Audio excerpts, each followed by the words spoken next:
What is up, Running Through the Jungle Nation? My crew. It's me, all by my lonesome, the Juan Solo Show.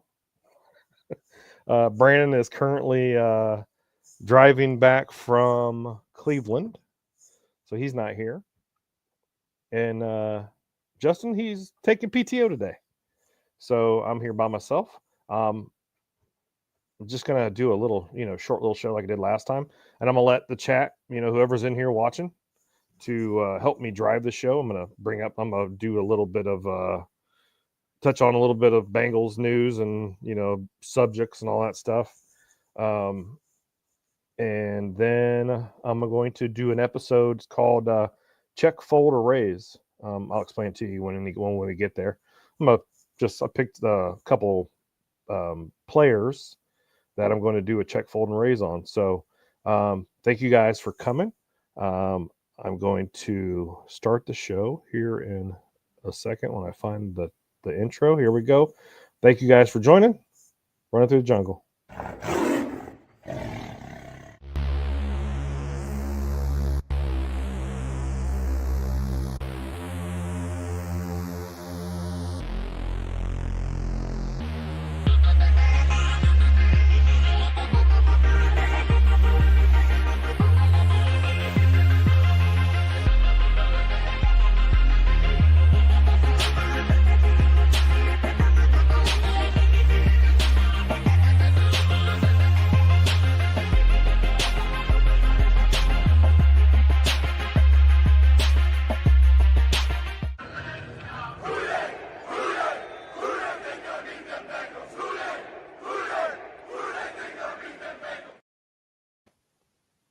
Welcome to Running Through the Jungle. Again, I'm your host, Tim Lyons. Like I said, I'm going to do a quick show. It's not going to be very long, but I want to get into some news. We haven't really had any news the off season. So let's start off with the Trey Hendrickson situation real quick. I don't really want to spend a lot of time on this stuff because I've been talking about it for weeks. Trey Hendrickson on Sunday was reported that was back in talks with the Cincinnati Bengals. I just don't feel like they're very close on this deal still. Maybe I'm hoping that we get something done before our next training camp comes up. I know the Bengals would prefer to give him a short-term deal, but Trey wants a long-term, security. I know Adam Scheffler reported that suggested that there was little to no progress was being made and bridging the gap between the two sides, particularly on the length of the deal. As we know, Trey Hendrickson, the situation has been going on for years. Hasn't been something new. It's something that's been going on for a while. And then now let's get into the Shamar Stewart thing real quick. Shamar Stewart still, we already know the situation. I've already talked about it on end. I've been on shows, got in arguments with other guys on shows. You guys can check out last Friday's The Homies. Me and Big G, the rumble through the jungle was pretty much happening. I stood my ground and stuck up for the Cincinnati Bengals organization, but I also stuck up for the our actual players. I don't agree with what the front office is doing to Shamar Stewart. I don't agree with that at all. I also don't believe that Trey Hendrickson deserves, or not. Sorry, I won't say deserves, but we should give him a $40 million. $40 million a year contract as well. You guys are already aware of that. But I also don't appreciate people of the show or of our network and, the national media saying that the Cincinnati Bengals are trash. I don't appreciate that. That doesn't sit well with me. Yeah, our front out office is trash right now. They're not treating their players. They're not paying every single player.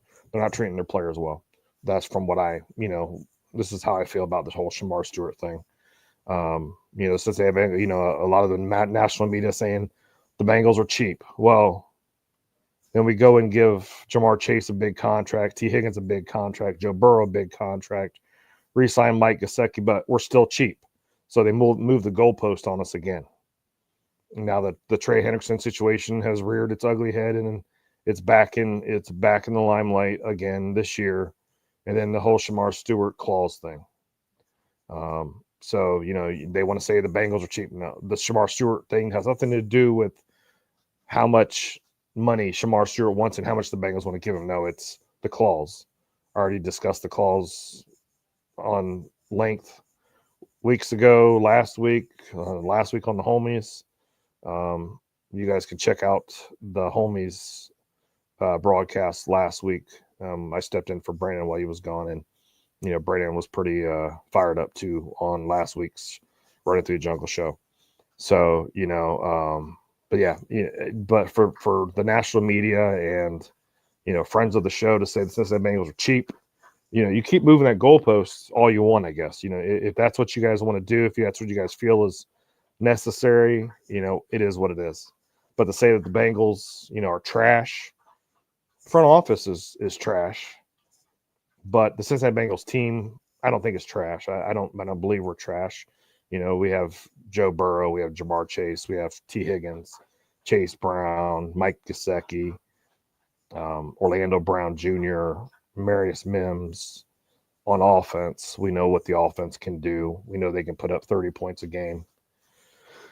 Now the defense-wise, we have these two defensive ends that are lingering or a cloud lingering over our head right now. I get it. I understand it.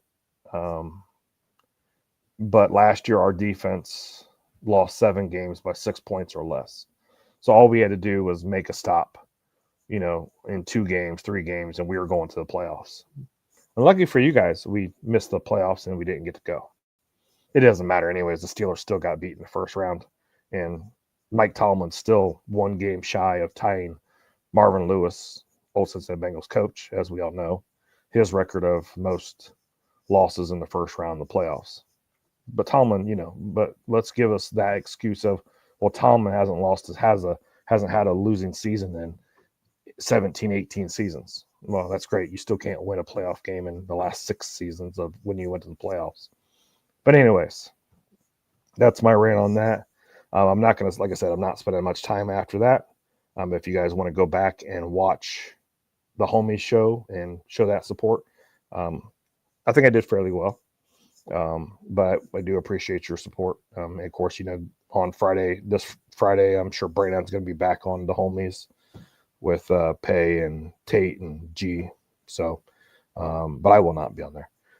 But definitely show support for Brandon on, he's our Running Through the Jungle host, and he's our Bengals representative. So definitely, go show him some support over there on Fridays. You can catch him on, it should show up on the Running Through the Jungle podcast here. And then, if you're desperate and you can't find that there, then you go to the Steel Curtain Network, Steel Curtain Network. We all know the Pittsburgh Steelers Network.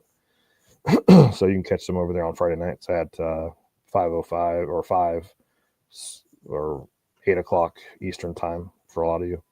But anyways, I'm going to take a quick commercial break, and then I'll be right back.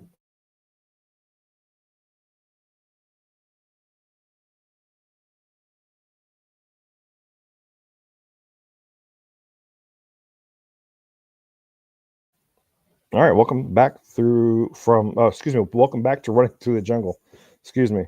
Yep, I'm all alone, Afton. All alone. Thank you for joining. I'm all alone today. Brandon's driving back from Cleveland, and Justin's on PTO today, so I'm all alone. No excuses here. I did throw this show together in like 15 minutes, 20 minutes. So, but welcome. Thank you guys for joining. But I'm going to get into an episode that we've done last season, and that was called Check. Is it? Well, hold on. Let me find the graphic for it. There it is. Check, raise or fold. So what I'm going to do is I'm going to bring up a couple players from the Cincinnati Bengals roster that I would check, raise, or fold on. And even you guys could chime in too. And then,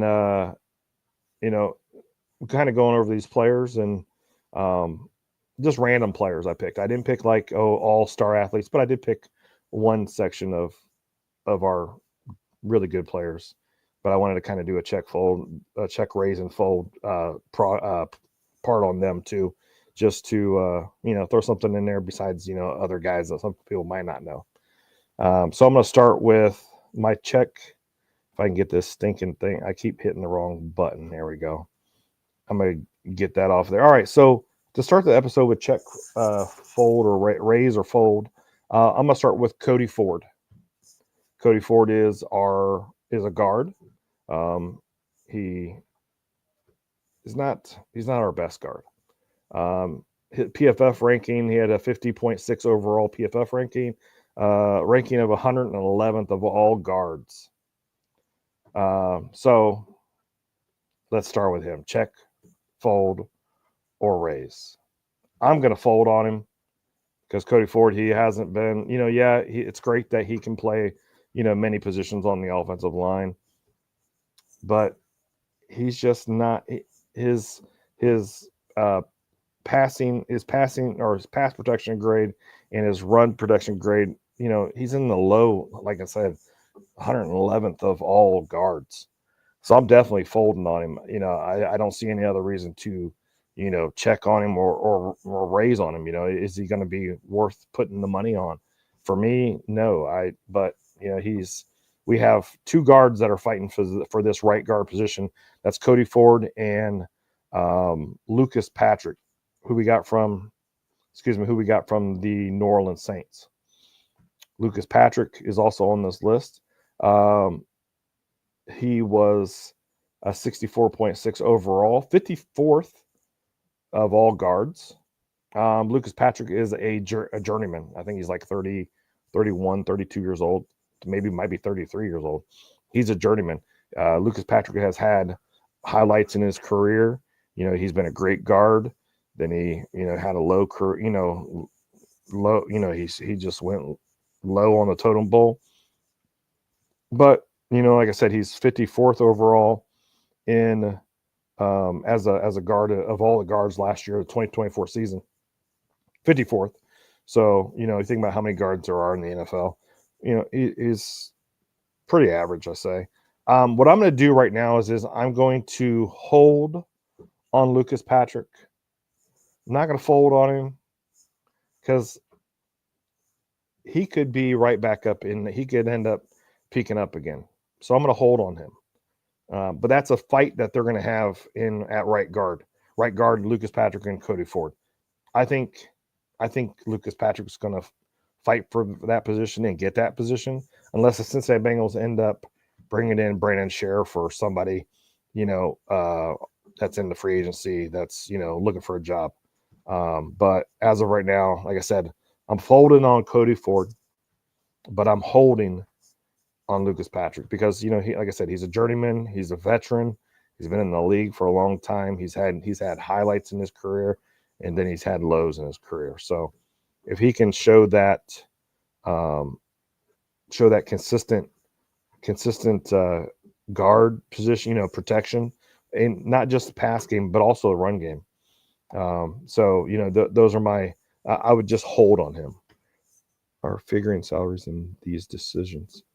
In the check hold and fold, are they figuring the salaries into these decisions? For me, I'm not putting salaries in. This is just kind of like how I feel about, if we should hold on them, should we fold on them? Should we just kick them to the curb, or should we put some money on them and say, you know what, they could be a promising year?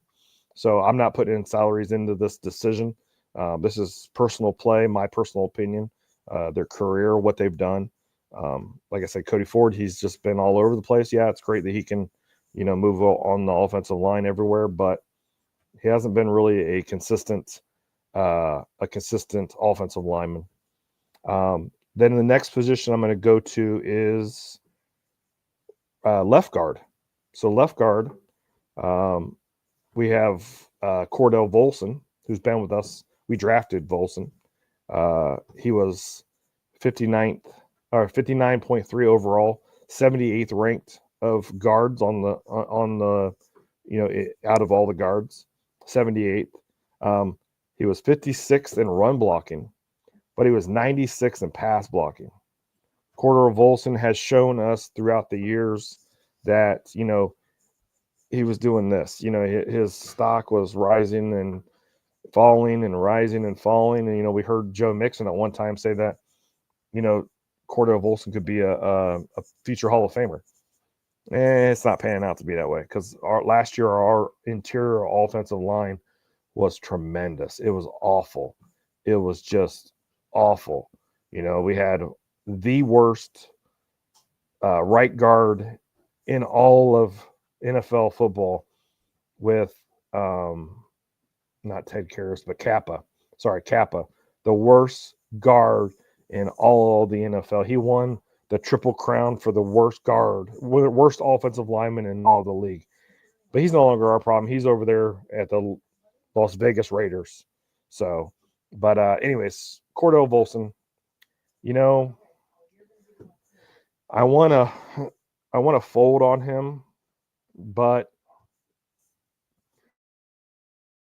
excuse me, I want to fold on Volson, but I kind of want to hold on Volson. There's a reason why, and you'll see. I'll get to that here in a second. So I'm kind of like in the middle right now when it comes to right guard, because our other right guard, rookie Dylan Fairchild from Georgia, Georgia. He's 6'5", 315 pounds. He's 22 years old. Yeah, we haven't seen what he's done yet in the NFL. But what he did when he was in Georgia, he played NFL caliber offense, SEC. I believe Dylan Fairchild could definitely win that position, and Cordero Volson could. Cordero Volson just took a pay cut too, so I think that Dylan Fairchild could definitely move into that starting left guard position and take over. So that's why I said on Volson, I was kind of holding, but I kind of wanted to fold on him. That's the reason why, because I believe that he still has some in the tank. We got a new offensive line coach too, so he could improve there.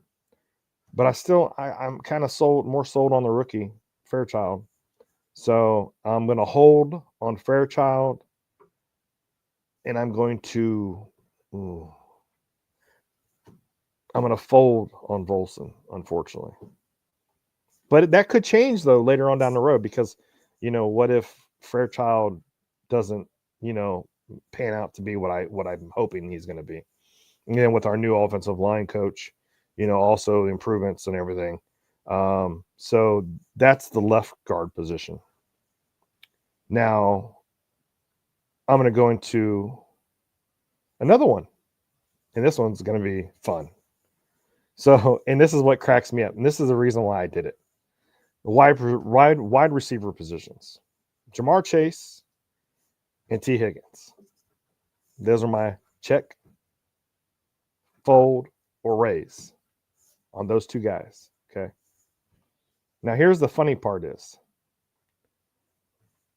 Jamar Chase, Triple Crown winner, the best wide receiver in the league last year. The best. Number one at many rankings. We all know that. Triple Crown. PFF had him ranked at 85.8, 11th in wide receivers. Okay. T. Higgins was ranked 88.2, 5th in wide receivers. Don't get me wrong, T. Higgins ended up having a pretty good year. 10 touchdowns. Jamar Chase led the league in everything. So this is how I'm going to look at it. This is, are you going to check? Yeah. Do what? Yeah, exactly. It didn't make any sense to me. I was looking at the PFF. I don't know if they just hate the Cincinnati Bengals or what, or I don't know. But it was just funny is that T. Higgins was ranked higher than Jamar Chase. How can you? And it might be because Jamar Chase had more games, because this is from 2024. So it could be because Jamar Chase had more games than T. Higgins. So when it comes to rankings and whatever, I think it bump T. Higgins higher. So I think if I remember correctly, was it T. Higgins or was it Jamar Chase, was averaging like 70 some yards a game. So, I think that's what it had to do with, even though Jamar Chase played in every single game last year, T. Higgins missed, the first part of the season, missed a couple games here and there, but still had a good, had 900, I think he had like 900 some yards and 10 touchdowns. But T. Higgins is ranked higher. So this is what I'm going to do. I'm going to definitely raise on Jamar Chase. It's Jamar Chase, the best wide receiver in the league. I'm raising on him. T. Higgins. Now, this is where some of you are going to be like, "What are you doing, Tim?" T. Higgins. I'm definitely not folding on T. Higgins. Not folding. I would never fold on T. Higgins. But I'm going to hold on T. Higgins. The reason why I'm holding on T. Higgins is because what if he's not, what if we have a repeat from last year? What if soft tissue issue? But I believe T. Higgins is in a better, I think he's in a better mind, better body. He's been working out. He's, getting fit, strong. So I'm gonna check on him, or check, fold, or hold, whatever the hell. Not fold, but hold on. I'm gonna hold on him, but I want to put some chips on him. We'll see what comes around the next hand. Is what I'm saying. I'm gonna hold on him, but then maybe week 6 comes around, I'm gonna raise on that bad boy, because I believe T. Higgins is the best 1-2 punch in the wide receiver league, in the league. How can you not raise on Jamar Chase? How can you not, hold or raise on T. Higgins? And another one coming up, Yoshi, Andre Yoshavash, or we call him Yoshi. That's another one as a wide receiver for the Cincinnati Bengals that I'm holding on him, because from what I'm understanding from camp, he's a whole different man this year. So, you just got to sit and hold and watch and just hope that, Yoshi comes in there man possessed, and then let's get into another wide receiver position, Jermaine Burton, or not Jermaine. Is it Jermaine Burton? What's his name? Yeah, I think it's Jermaine Burton, a wide receiver from Alabama or Oklahoma, wherever the hell he came from. We had problems with him last year. He missed the bus and missed team meetings, falling asleep, whatever. They say that he's looking good. He's, has a positive head on his shoulder. And I know I told everybody, Brandon said on the homies last week, he messaged Tate and said that he's, hopeful for the kid. He's, he's looking, we all hope that he's at a different level this year. So Jermaine Burton, that's another guy. But I don't think Jermaine Burton's going to work his way into wide receiver 3 slot position. I think Yoshi's been in the league for a little bit now. He knows Joe Burrow. He knows what Joe Burrow wants. He knows the Cincinnati Bengals organization. He knows what Zach Taylor wants. So I think Yoshi is going to secure that 3 spot. Of course, we're going to see Mike Gesicki, working in the slot position too. So, yeah, like I said, I'm going to hold on Yoshi, but I actually want to raise on him, because I believe he's going to be a better player this year. And Jermaine Burton, of course, we'll see what's going on with him.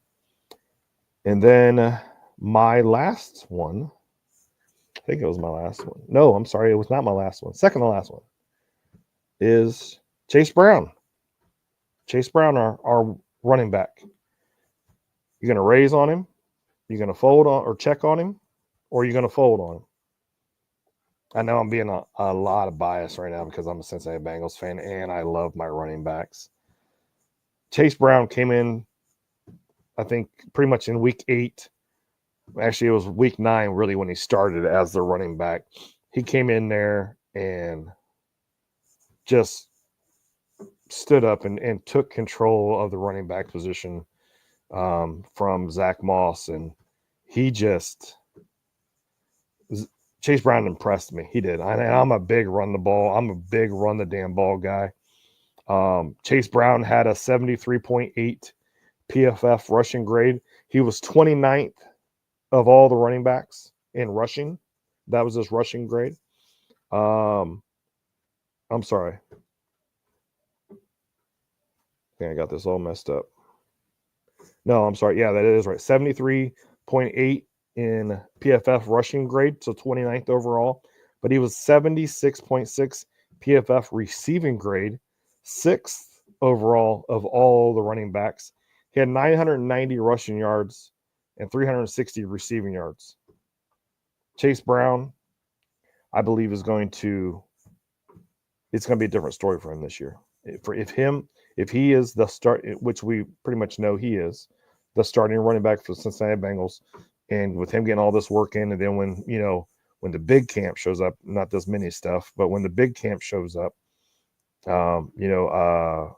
Pritchard, Coach Pritchard said that our offensive coordinator that Chase Brown was looking great during camp, during the mini camp, and I love Chase Brown. He's just that lightning in a bottle. I know some of my friends call him Flash, because he's just that lightning in the bottle. And I'm definitely raising on him. I think he breaks out and has 1,000 yards rushing. And as long as he stays in, and let's not forget he got hurt at the end of the season, but I think that he has 1,000 yards rushing and probably about maybe 500 receiving yards, 600 receiving yards. So definitely raising on Chase Brown. I love Chase Brown. And then, you want to get into the running back positions real quick. We got Samaje P right back as running back. He's probably our RB2, RB3, who knows. Zach Moss is back.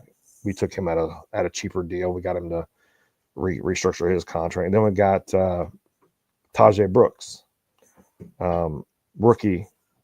So, our running game is pretty good. Welcome, Austin Art. Welcome. Better late than never. No, you're all good, bro. Yeah, our running backs, and as we know, Cincinnati Bengals fans, we're going to throw the ball 70% of the time, and we're going to run the ball maybe 30% of the, and I'm saying maybe 30% of the time. So, but as our running backs, I think it's promising. And then our last one that I'm going to cover is Dax Hill. So are you going to check on him? You're going to raise on him, or are you going to fold on him? I know a lot of people are saying that this is Dax Hill's, prove it year. He's got to prove it. After 5 games last year, he suffered an ACL injury, and he got moved from safety to corner, and then he got hurt after 5 games. He tore his ACL, and believe it or not, his stats were pretty impressive when it came to the pass rush grade. His pass rush grade was 81.8, and at ninth in all of corners in the league, his pass rush grade was 81.8%, or excuse me, 81.8 grade. And then his overall was 68.2, which was 62nd in all of corners. Dax Hill is very athletic. He proved to, I think it was his rookie year, he proved to go out there and do what he needed to do. And then he got moved to, then they decided, let's, hello, Mary Edwards. Thank you for showing up. And as she says, hey, there's my favorite golden helmet liquor. Yes, we all know I'm a Notre Dame fan. Thank you very much. Asshole. But anyways, Dax Hill, he is moving from safety to corner. Like I said, his stats or his PFF ranking was pretty good. It was 64th. So I'm gonna say probably about the middle of the pack PFF grade. But the thing is, are you going to fold on him? Or are you going to hold and check? You're going to check and hold on him? Or are you going to raise on Dax Hill? I believe that, I think Al Golden is going to make a difference in this defense, and see how he's going to use Dax Hill. Dax Hill's probably going to be all over the field. I think he's going to be, yep. Mary Edwards says, I'm here for that move. I think Dax is super versatile. He'll be fine. And so what I'm going to do is I'm going to hold on. I'm going to check on him. I'm going to check on him. I'm not going to fold on him. I'm not going to raise on him because I think that he's, this is his year that he's just going to have to, because coming back from a knee injury, an ACL injury, tear, you know, that's a big surgery. And for a defender to come back, sometimes, they have a slump, sometimes they're not the same that they were. But I think that he makes that move and he adjusts to that new defense of Al Golden's and that new position. But Dax Hill, don't forget, Dax Hill at Michigan, when he played for Michigan, he played corner too. He played corner and safety in Michigan. So it's not like he's new to the position, like, oh, I'm going to be a corner today. No, he knows what he's doing. So, and I agree with you, Mary Edwards, he'll be fine. But definitely, I'm going to check on him. Now that's it for my check, fold, and raise episode. That's it for me, period. I don't know if you guys have anything that you guys want to ask me in the chat before I get off. Like I said, it was only going to be a quick, I threw this together in like 15 minutes. And here I am. Very quick episode. What I've been on here, 31 minutes? Yeah. Mary Edwards said he did so awesome the season before his injury. He's definitely not done proving his point. I agree with you 110% on that one. Yeah. I think Dax Hill he's so athletic. He's got so many skills. I think he's going to prove a lot of different people wrong. Thank you so much, Afton. She said that was a cool show, Tim. Thank you so much. Again, thank you guys for joining. This is it for me. Like I said, a quick show. Austin Arts, thank you for coming. Anybody else that's watching that I don't know you're there, you didn't say hello. Thank you guys for joining. But that wraps up Running Through the Jungle. I'm your host, Tim Lyons. You guys can catch us next week at 8:05 Eastern Time, 5:05 Pacific Time.